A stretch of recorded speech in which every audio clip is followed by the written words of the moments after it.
So being aware is not enough, citizens. No. They should know what are the norms, then Right. they can go accordingly, they can question them. We will have to, and therefore we have to then create the forums for questioning. Today, if I am asked, I have to write a letter to Times of India every time. I am not going to do that. Or I have to go 10 kilometers to some office.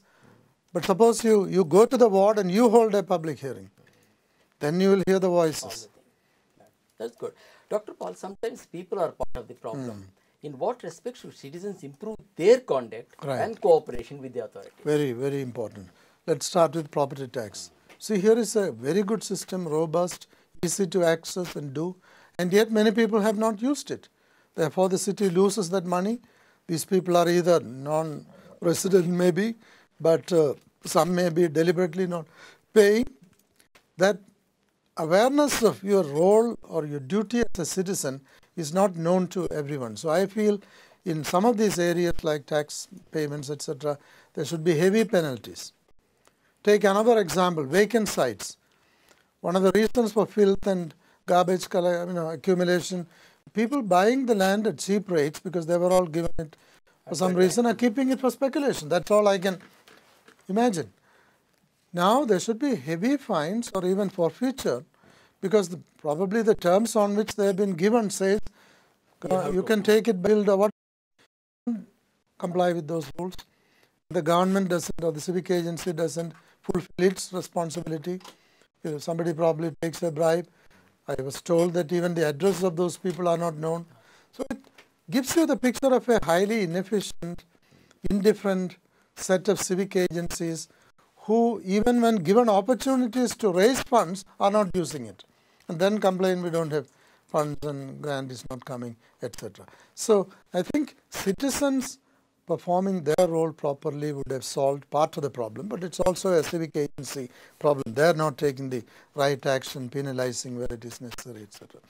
Number two, take the case of, I mentioned this dogs and cattle, etc. See, these are major issues. I ask you, if the dogs had bitten, there are always newspaper reports, instead of some poor man's child, an MLA's child, or a businessman's child, I think things would have changed.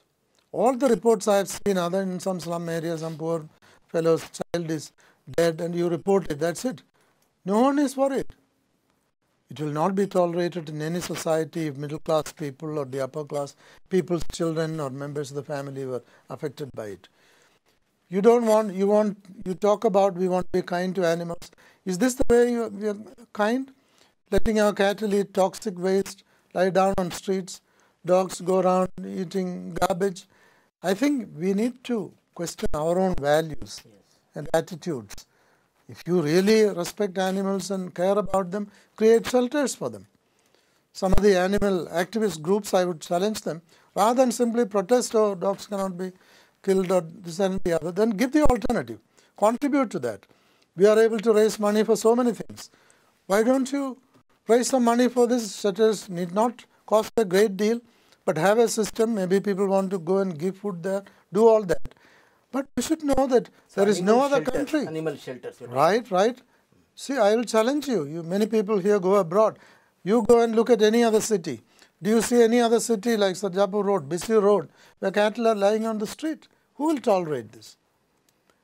It is a lack of awareness and total indifference. And hypocrisy. Hypocrisy, always claiming we don't want to be cruel to animals. Our tradition is we take care. This is no way to take care of animals. This is a shame as far as I am concerned that we are perpetuating, and we want to claim to be going towards superpower status. Many people who come and observe us say, you claim all this superpower, but we see this in your city. It's not a good image at all for the city or for society. Citizens should also think twice before. And our organizations, I am now referring to, there are groups organized to protect. They will all come out and protest if some harsh action is taken. But they have a responsibility to come up with an alternative which is viable, and over time we can reduce this problem. But the status quo, what is going on, is not right. All these cattle belong to somebody. Yes. Correct? Why not punish that person?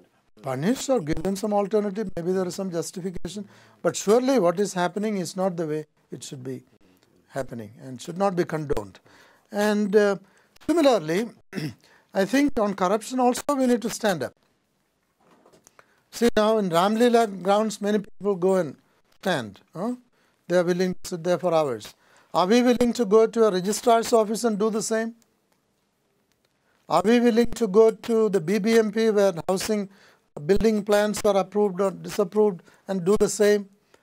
When that day comes, when citizens go in groups and demand, or in these maternity homes where poor women are being exploited, groups of people go and say, enough, you give her the proper treatment, no money will be paid, corruption is not going to go. So I say I do appreciate the people and the movement that we found in Delhi and Freedom Park, but we have to now focus on specific services which we know are dens of corruption. And citizens can play. They must come together rather than only ritually go to Freedom Park and sit there and talk. I mean, you are not challenging anything there.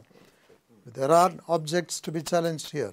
And until then, that the persistence of corruption will not disappear.